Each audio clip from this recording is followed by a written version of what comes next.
Thank you very much for coming and experiencing Travis and Molly's wedding day.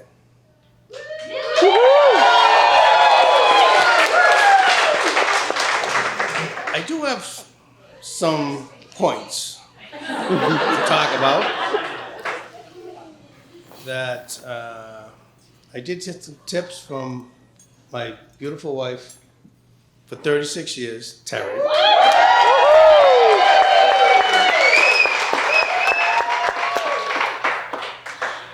So she says to me, don't try and be funny. Please, no politics. And don't embarrass yourself. So for that part of the speech, I'll be in the bar later. But I just want to say thank you very much all for coming. And I want to thank Tim and Wendy Osborne for their help and their support.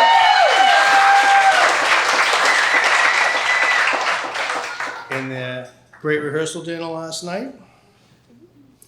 And I also want to thank them for raising such a great son.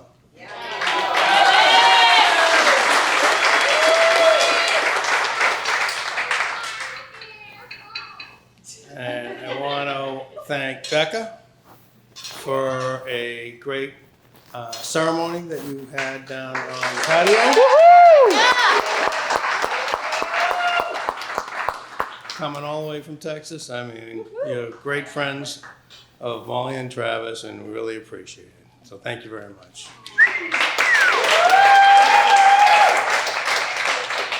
And I also want to thank the Emerald Grand, Annette, and all her staff have done a great job making this an easy process for her to be here. So thank you.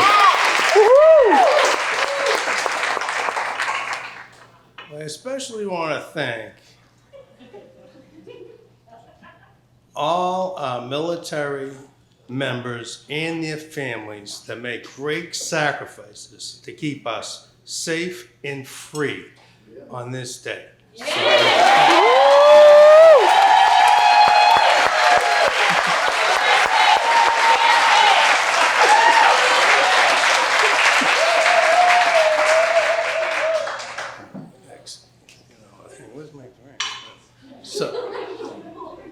And Travis, I want to thank you for being the guy that I hoped someday that Molly would fall in love with.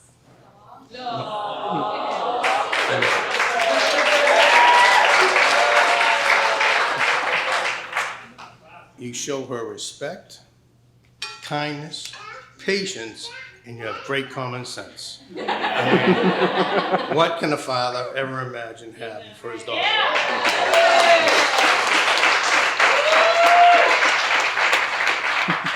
And your skills cooking with the skillet and grilling will certainly keep Molly happy. Thank you. And I know that, as we all know, we have our little koozies here with Milo and Maisie, that they love you, and Milo can be kind of difficult on who he likes. So it's great. So I just want to say, I know in my heart that you'll watch out for our Molly. You'll keep her safe and happy, and that's all I can ask for. So.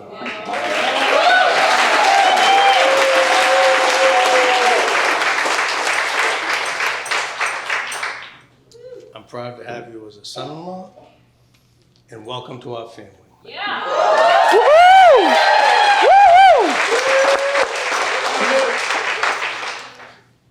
And Molly, here you are. It's your big day. You look absolutely stunning in your dress.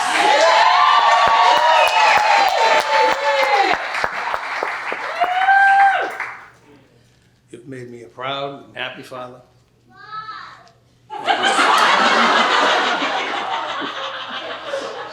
To the women who become today. It's amazing. I mean, some of the accomplishments that you've made are unbelievable. I mean, who goes from K to 12th grade and never missing a day of school? Who pulls that up?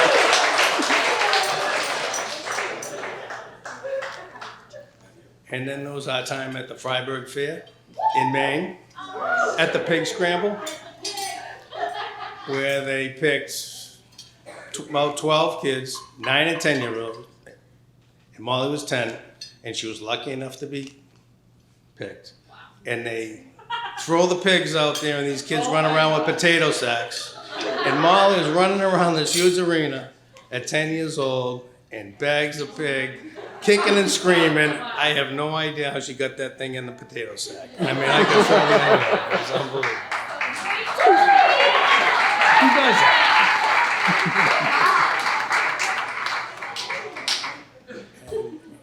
And then all your speeches as class president, I don't know if it was 3 or 4, but inspiring all your classmates for the year ahead and beyond. I mean, I couldn't be prouder sitting in the audience. I mean, it was amazing. So, I mean, you were beautiful. And then there was your time at Suffolk, graduating Suffolk, 4.0 average, sailed right through. That's a big accomplishment. But I can't thank you enough for all the times we had working together, building lights, dealing with the customers, and of course, the employees. And I mean, it was, you've been such a great help to me. And I thank you. And it's just one of the greatest days working together with you. I'll always love you forever, honey. So I just want to say to you and Travis, don't sweat the small things. It's not what you get, it's what you give to each other. Say I love you often, and end each day with a kiss goodnight. You guys will be all right. So let us all raise our glasses to Molly and Travis.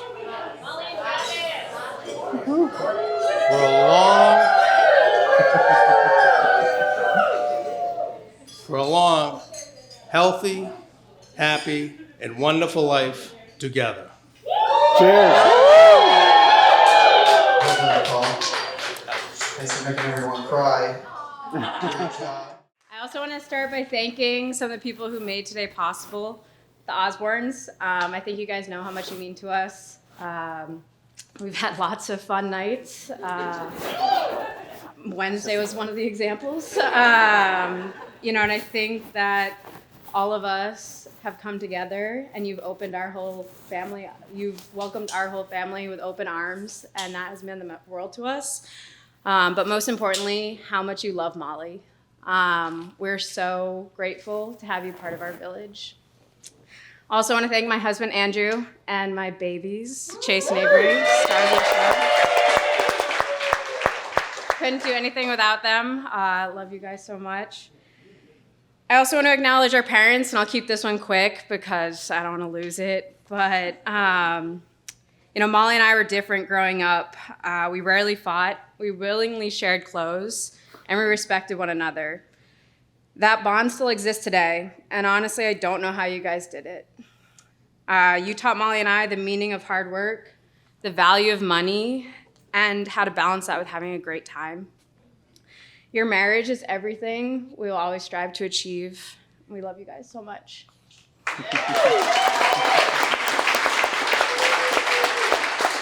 Now let's talk about the man of the hour, Trav. So when I first met Travis, I was a little confused. I thought to myself, how could someone be so nice and so polite?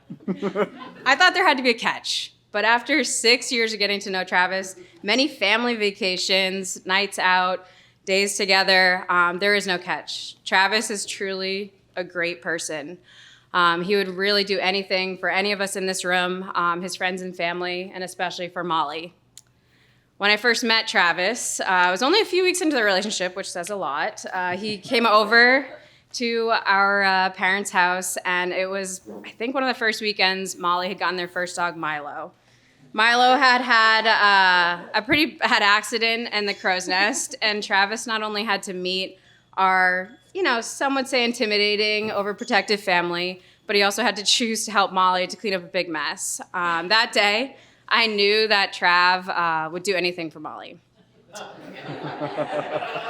But what sealed the deal for me was watching Travis become Uncle Travis. Uncle Trav looks pretty great on you, Trav, and I cannot wait to see you guys potentially have your kids of your own.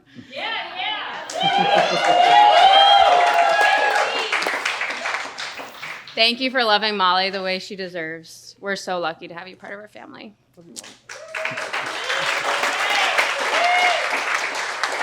Molly and Trav make a pretty good match. They love food, they love dogs, and they love fiercely.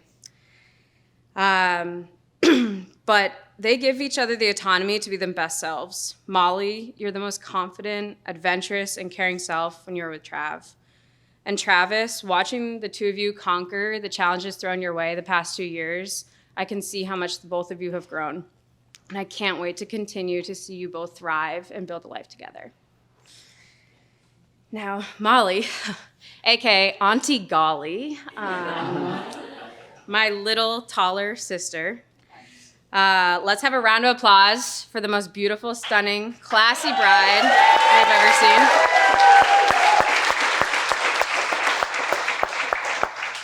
And I'm not just saying that because we look like twins. I mean, let's be honest, most of you in this room have called me Molly. Molly Morgan. Basically, growing up, it was Molly Morgan, Morgan Molly, one name. But to be honest, I didn't realize how much that meant to me until writing the speech. To be mistaken for Molly is such an honor.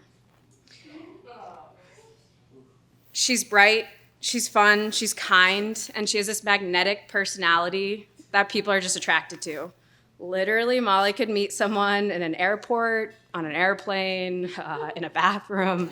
Molly gets their phone number, and she'll literally be texting them for weeks later, and I'm like, who are you texting? The girl I met at the concert, Morgan. Of course.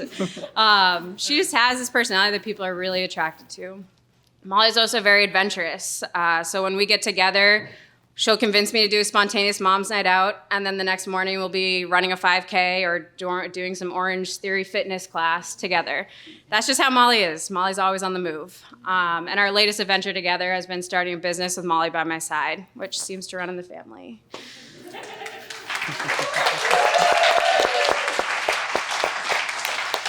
Molls, there's no one I trust more in this world than you. Thank you for giving me this honor and for being my forever best friend.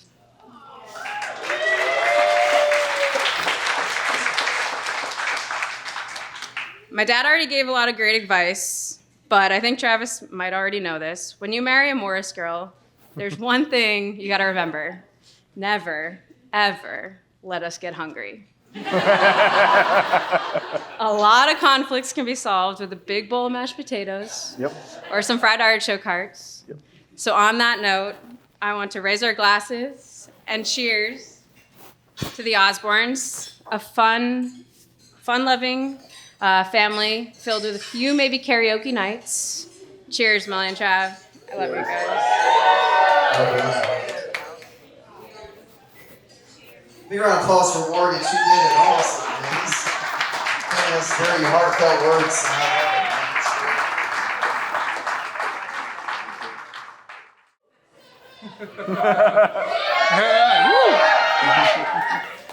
And I I know I'm the last one between you and food, so I'm going to try and keep this as short as possible. I just want to say good evening, everyone, and thank you for coming out here to celebrate these two very special people. When Travis asked me to come up here and talk to you all today, I am so thankful for being here, but I can't say that is one of those common sense things that Paul was referring to. Definitely made a mistake here. I'll try not to embarrass you too much, but we'll see where this goes. To start off, I met Travis 6 years ago when I arrived at my first duty station out at Cape Cod. We met and we hit it off immediately as good friends, knowing that this was going to be a lifelong friendship. he was not the same Travis that you see sitting in front of you today. He was a lot different. At that time, this included him closing down the bars every night and include only eating steak and broccoli because I don't think he could cook anything else. And it included just a lot more time at the gym. But you look good today. Yeah. But, Thanks. yeah. It included the Tuesday night beachcomber, closing down the bars for reggae night. It included the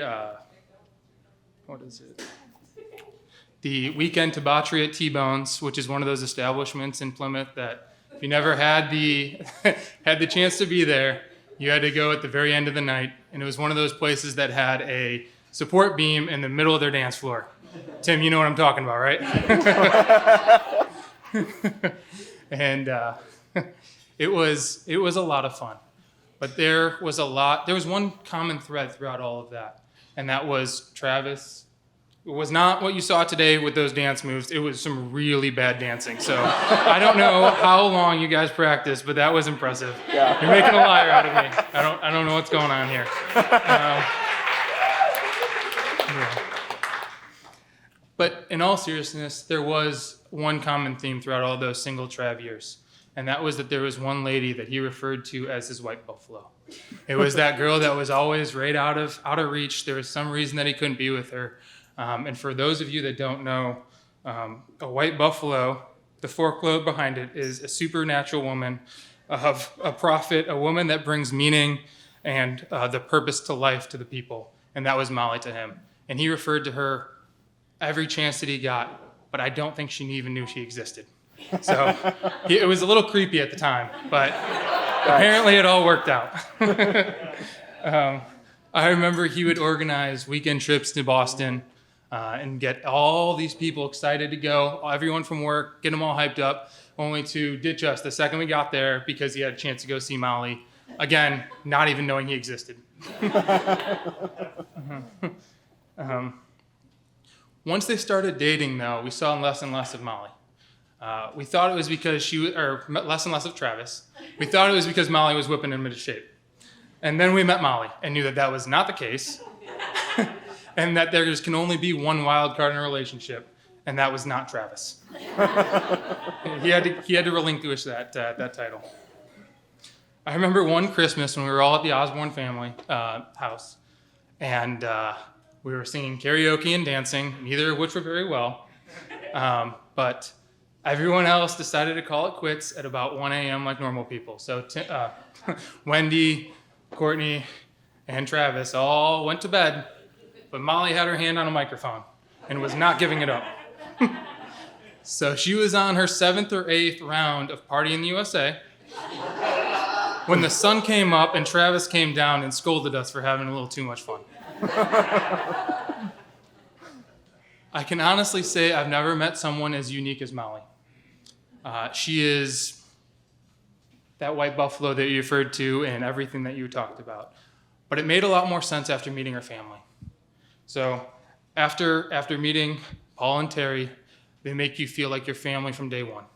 I remember the lobster boils, raising a little hell together, and even you putting us up when our landlord decided to kick us out a little early. Did I mention Molly was our landlord?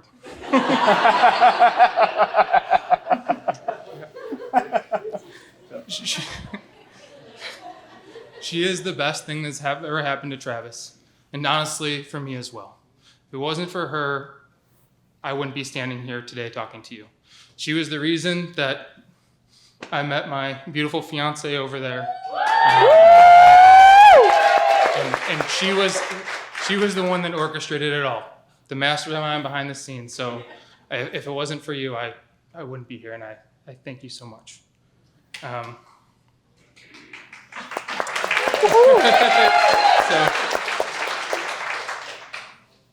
So Travis and Molly are the perfect match and have allowed us to have some of the most amazing times together.